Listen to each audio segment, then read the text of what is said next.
Okay, so do it. Let's see here. Its pictures should be hung so that center of picture is at eye level when standing in the middle of the room. Now, how am I supposed to do that by myself? The guy that wrote those instructions obviously didn't live alone. That's something I'm learning how to do. Because you see, my wife and I have separated. Actually, it's a trial separation, which, as you well know, is a separation before the trial.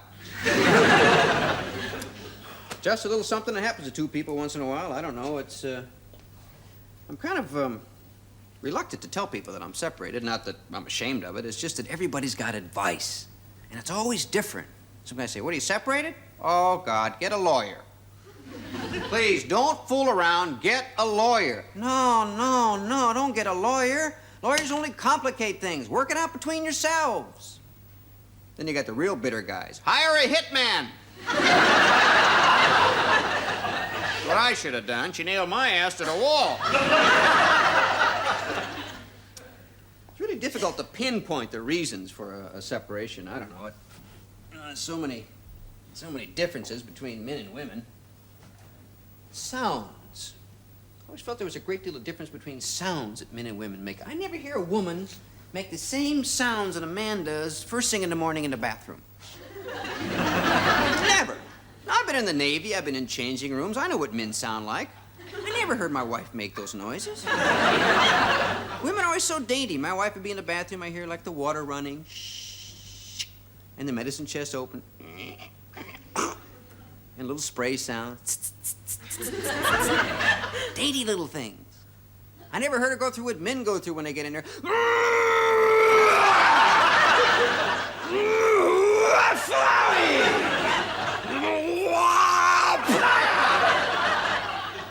World War III in there.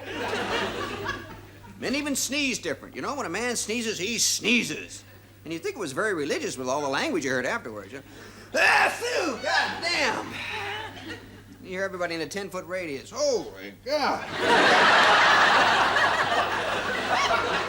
Good God, I'm soaked.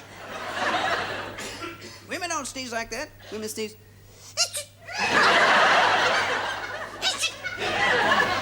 What is that? You gotta let it out, boy. I let it out. I'm so glad it came out. That's why, see. It's like a celebration with me. Because it's terrible when it doesn't. You know, when your body decides it's going to sneeze, it says, okay, we're going to sneeze. Now, it starts someplace in the stomach, someplace around there, see. Then it kind of works its way up to the chest, see. Now, but the higher it gets, see, now your face starts to prepare. See? Your eyes get closed and your nose makes it. See, now, you're all ready to go, boy. And then it stops. Now you gotta hang around with this stupid look on you, waiting, and your friends don't know. They say, what, are you sick? You gonna throw up or something? Huh? And you wanna get them out of there, you know? So you're trying to focus in on the feelings. See? You gotta concentrate, because it's like sex. Once you start, you have got to finish. Because you don't know what terrible thing's gonna happen to your body if you don't, you know? Your heart's in there. You mean I've been pumping my ass off or nothing? I quit! So you gotta stand around like that, just waiting, just right on the brink. And then sometimes it just goes away. See, where does it go? All that pressure, what happened to it? Gotta figure it's like a volcano, kind of lies dormant in there and waits to come out when you least suspect it. Like at a bar, I'll have a beer and God, man! Give me some warning! Bless you. Bless him. Hell, bless me. I'm the one that got sprayed. Now I realize this differences that small don't make or break up a marriage.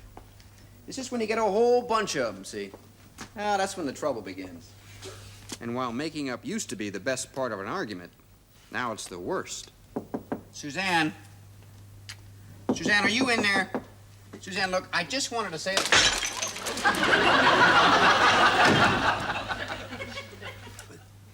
Get it! Then there were those dreaded silent meals, seething with hostility, where the tempers were hotter than the food, and nobody spoke unless it was just to ask for something. Would you, pass me a roll, please?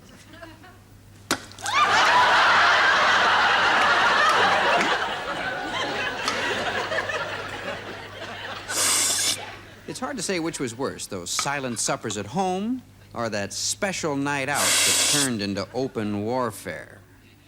Happy birthday Surprise. to you. Happy birthday. We have to argue. It's my birthday. Happy birthday, dear Jackass. Jackass. Just kidding. Happy birthday to you. Thank you very much. At the rate things were going, I thought it best to move out before our war of words approached a more serious escalation.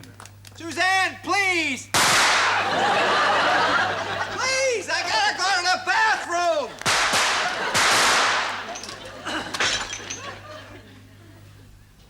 Too late. Now, fortunately, our parting was fairly friendly. That's what made moving out so difficult, you know? Moving suitcase after suitcase and box after box. So much easier to move out when you're angry at each other, you know? Because then you don't really have to do anything. All you have to do is just stand there.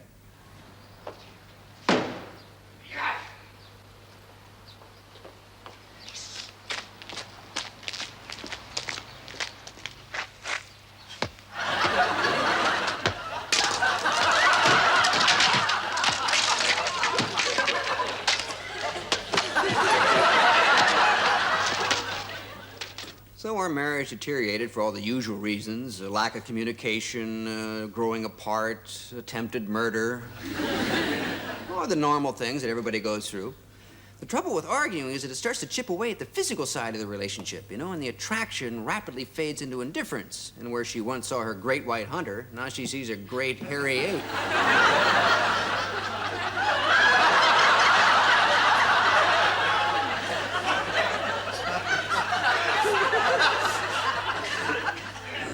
It's difficult to know what goes into causing a marriage to fail. God, I hate that word, failure, you know? I wish there was another word to use describing a marriage, because failure, that's one of those words that sounds exactly like what it is, you know? Failure. Flunk, that's another word that sounds like what it is. Flunk. I always hated that word when I was in school. How'd you do on your test? I flunked. And if you keep on flunking, you become a flunky. But you know, as much as I hate the word failure and the idea of failing, I sometimes wonder if I don't also have a fear of success. A fear that was implanted in my mind when I was a kid, see, by all those movies about some poor guy that worked and struggled for years to make it. And then when he finally hit it big, finally made a big success, some terrible tragedy would strike.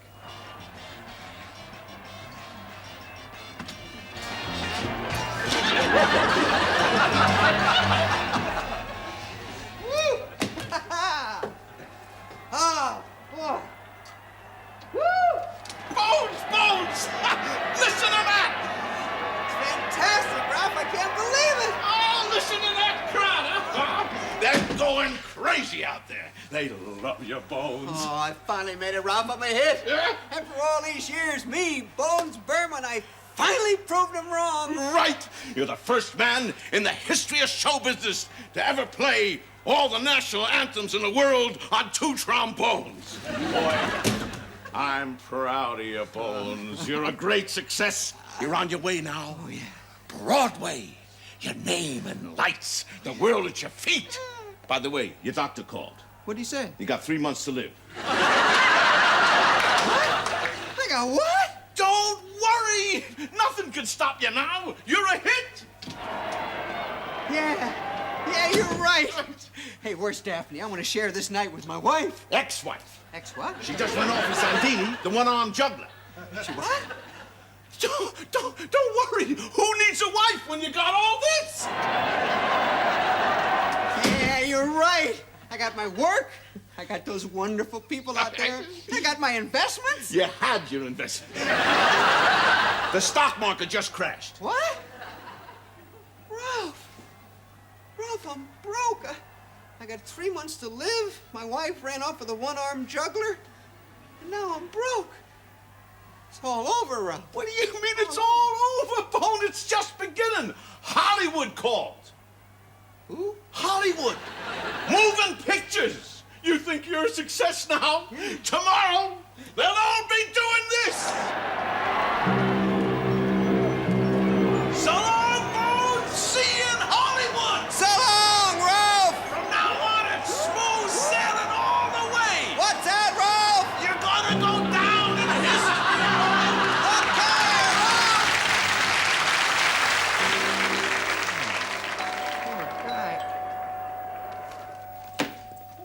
guy? Why did he get on that ship? Can't believe it. Afternoon, Squire. Harold's Department Stores, furniture delivery. Oh, yeah, great. Come on in, come on in. There we Boy, are. I'm glad to see you guys. Now I don't have to sit on packing crates anymore. You know? Where'd you want it, Governor? Oh, let's see. Here. Yeah, right here. Yeah, well, swing it around, Raymond. Right. No, wait a minute. I got a fireplace. It's kind of silly to put it all the way over here. Move it down this way. Yeah, let me put it here. No. Turn it around and put it in front of the fireplace. That's where it works. In front? Yeah, right there. That's good. No, wait a minute. Because then if everybody's sitting there, the whole rest of the room is cut off. It's kind of silly. I'm wasting all this space. I got people sitting here. If I got other people there, they see the back of their heads. Here would be it. Here. Put it here. No, you're right. It looks better there. Doesn't matter where we put it, does it? I mean, your old woman will just come in and shift it round again, won't she? No, my wife won't. I'm separated. Ah, cleaned you out, did she, Squire? Yeah, well, I plan to furnish this place in wall-to-wall women. That's what they all say in the early days, don't they, Raymond? Well, I in this dunno. job, we see 'em all. Yeah. Raymond was once married, wasn't you, Raymond? Really? You'd tell him how long you were married. About 15. Precisely, and a more dedicated husband you will never find. Always buying her lovely presents on her birthday. What'd you give her last year, Raymond? A lawnmower. See? A lawnmower. Well, what more could a woman want? And the year before that, it was a new toilet. Well, what happened? I'll tell you what happened. Go on, tell him what she did. She ran off with another man. That's what she did. Mind you, I told him he was better off, didn't I, Raymond? Yeah, well, Because that woman was always talk. Never let him get a word in edgeways, did she, Raymond? No. I felt sorry for the poor little bugger. I did. Well, can you imagine what it's like? You know what I mean? Living with someone who does nothing but talk non-stop, 24 hours a day. Murder, that's what it is, Squire, murder. Mind you, it's nothing I've not told Raymond already. Nothing. No, because, you know, when you share a lorry with the same aunt for 12 years, you've got no secrets. It's like being married, isn't it, Raymond? Well, I don't know. Well, I'll better go downstairs and get the rest of the furniture up. You got the keys? Thought you had them. How many times have I told you I don't like carrying keys in my pocket? Because they're up against my leg and bring me up in warts. I'm sorry, Sid. I must have left them in the lorry. In the... If I've said it once, I've said it 1,000 times. Don't leave the keys in the ignition. Yeah, I but said. you never... What am I wasting my valuable breath for? Talking to you if you don't listen to a blind word I'm talking about.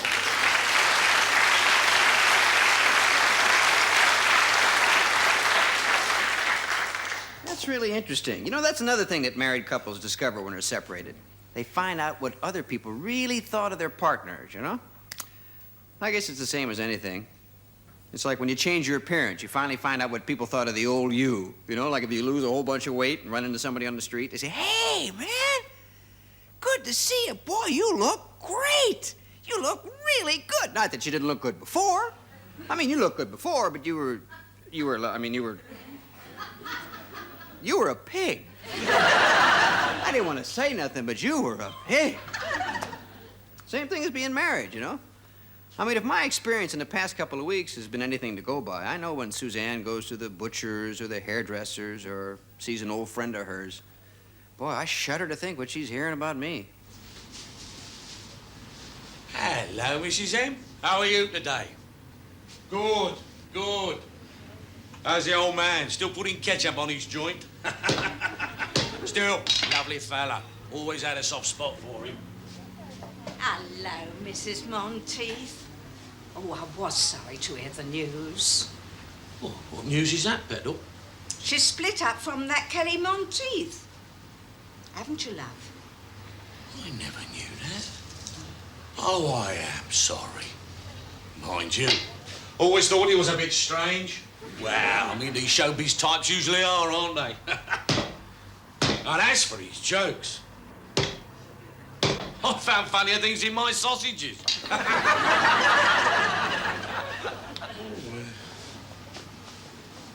Now that you haven't got a man about the house, there's any little things you need doing.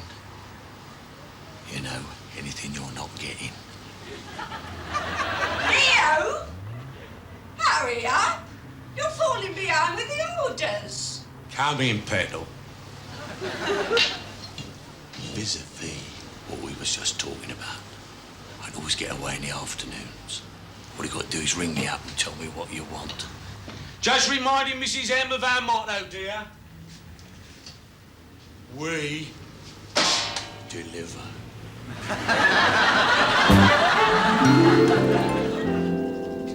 So, you finally got rid of him, eh? Well, just as well. I always said you were too good for him. I mean, those actors are all the same. If they're not raving ginger, they grope anything that walks. And now that you have split up, I'm going to tell you this. He was always eyeing the girls in ear.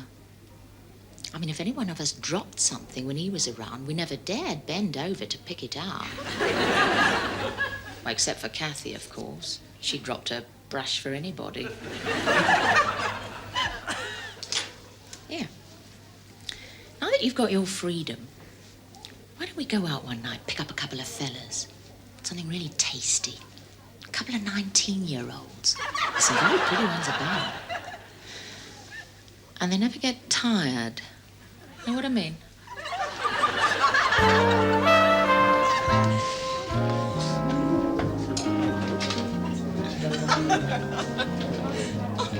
Darling, how lovely to see you.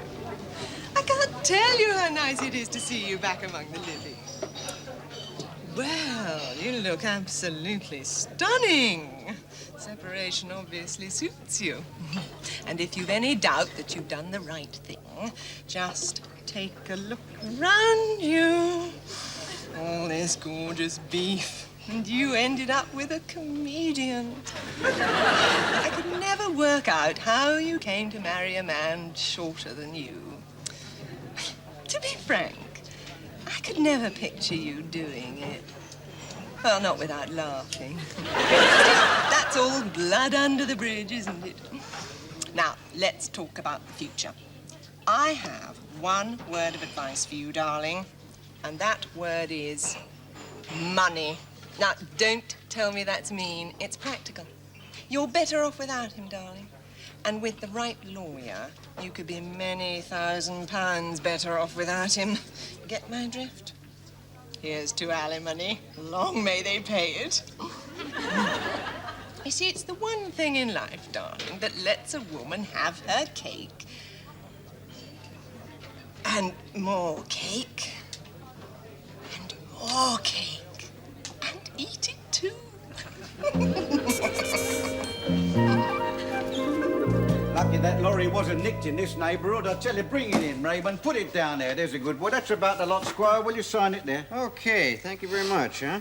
Say, I'd offer you a beer, but, I've got an appointment with my solicitor and... Solicitor? Here, Raymond, tell him about solicitors. Tell him what happened to you. Yeah, well, I Took went to him see- for every penny he had, they did, didn't they? Yes, they I did. told him, I said, Raymond, you stand up for your rights, speak up for yourself. They'll trample all over you, didn't Yes, you I? certainly did. Yeah, 15 years of marriage, and what's he got to show for it? Nothing. That's what he's got to show for it. Now, she's got the house and the car and the premium bonds, and he's got a bald-headed budgie in a cage with a dodgy bottom. Get out. Well, my wife is,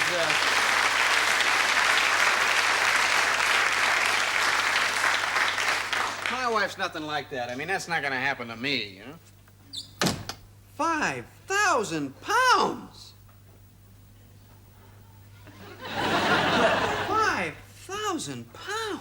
And that's just for openers. The final settlement will bring you to your knees. Well, you're my solicitor. What am I gonna live on? May I suggest a desert island? I don't understand this. My wife is not a vindictive person. She's not looking to wreck me. But it's got nothing to do with your wife. She has put it in the hands of a solicitor, and he is going to take you for every penny he can get. What are you gonna be doing? I'm going to take you for every penny he can't get. That's a little legal joke. No offense, but you guys are vultures, you know?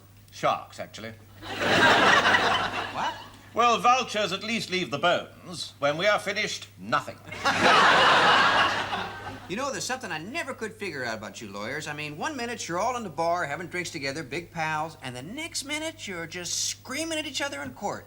Oh, dear, you really do have a lot to learn about the legal profession, don't you? Sharks swim together, don't they? They only compete at feeding time. Let me You sound like a piece of meat. Yes, you could say that. Or a helpless creature threshing about in the sea of matrimony and about to go down for the third time. Well, let me get this straight now. My alternatives are either drowning or being eaten alive, right? That's it in a nutshell. Or should I say a cockle shell? Lawyer's humor there, right? Well, I'm gonna call my wife. Maybe she and I can work something out. Well, you'll be wasting your time. She'll just tell you to talk to her solicitor. Okay, then I'll call her solicitor. You can't do that. Why not? Because he'll talk to another solicitor. Well, that's stupid. No, it isn't. That's the law. Well, who wrote the law? A solicitor. Well, it should be changed. Ah, then you'll need to see a solicitor. What can I do? You can't do anything. We've got you by the briefs.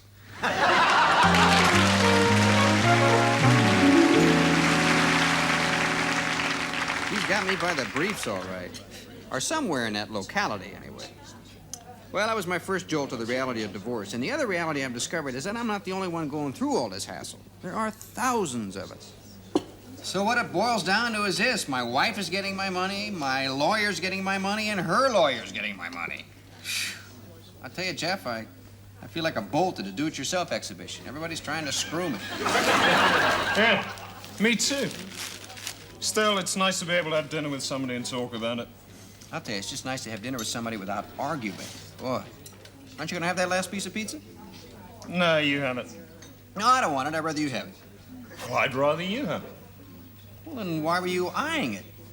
I wasn't eyeing it. I was just glancing at it. Well, then it's no big deal. Take it. I know it's not a big deal. I mean, who ever heard of one lousy little slice of pizza being a big deal? But if it's that important to you, you take it. It's not important to me. I don't want it. Can't you get that through your thick skull? Thick skull. That does it. You know, my mother was right. Oh, your mother. You know, just once I'd like to go out to dinner with you and not hear about your mother. So what is the matter with my mother? Let's not get into that. Excuse me? You two married? Bloody well ought to be.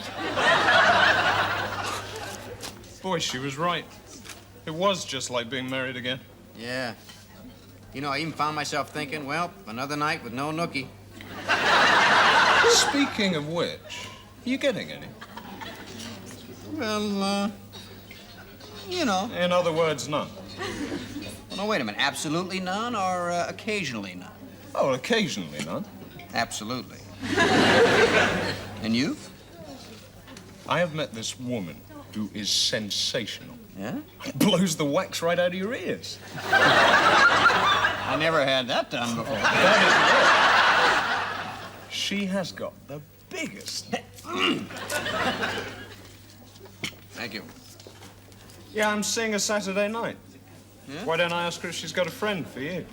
Hey, don't do me any favors. I mean, I'm perfectly capable of pulling my own girl. Perhaps you better pull her a bit faster. It's very good for relieving tension. I'm not tense. Anyway, I got my own date. Who with? A girl. That's reassuring. Let me tell you, this girl's got it all. Got it all. And if I play my cards right, I can get most of it. Let me get this, all right? No, come on, let's split it. Huh? Save your money. You're gonna need it on Saturday. Hey, the only thing I'm gonna need on Saturday is plenty of staying power. So much for the Saturday night date. All that talk about dynamite ladies desperate for my body. Poor fantasy. This is a reality, a separation. Saturday night alone in a laundrette. Only staying power I'm worried about is in my bleach.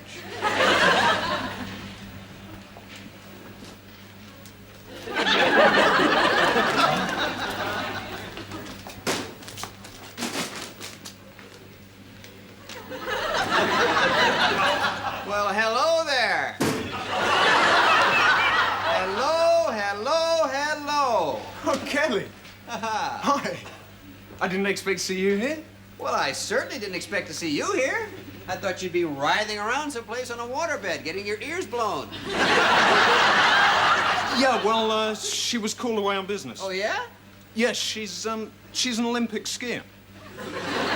She's in training for the next games. Oh, yeah. Yes, she had to go to Chile. Ah, figures. Yeah, they had a heavy snowfall there. Last night.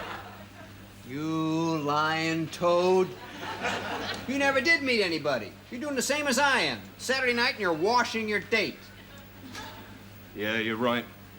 I got so desperate I even called my ex-wife. You're kidding. What'd she say? Go forth and multiply thyself. That sounds familiar. So, here we are, huh? Swinging bachelors. Fancy-free and available. Have clean underwear, we'll travel. What are you doing? I'm putting my washing in the machine. You're putting your colors in with your whites. So, integration. No. The colors will run and make all your underwear gray. Look, it's my underwear, and if I want grey underwear, I shall have grey underwear. These days, who's gonna see it anyway? Okay, but don't come whining to me about your gray underwear. You sound just like my wife. What kind of remark is that? Well, it wasn't a remark, just a statement. You can take it any way you want to. Now you sound like my ex-wife. Really? Want a divorce? Hey! What the hell's the matter with this machine? Maybe it's your underwear trying to escape. Boy. Just my luck. Saturday night, I want a woman going crazy, and I get a machine.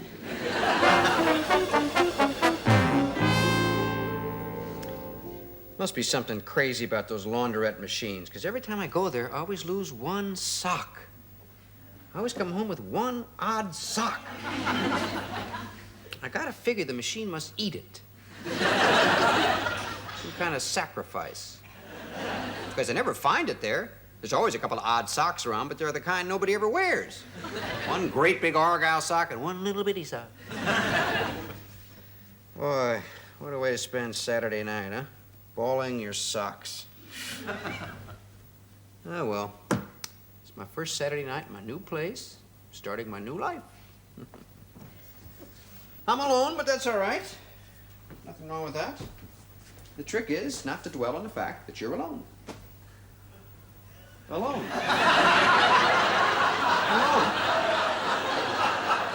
Alone. Now look, if I want to hear another human voice, all I have to do is pick up the phone. At the third stroke, 11:22, precisely. Thank you. And how are you tonight? I'm well, thank you.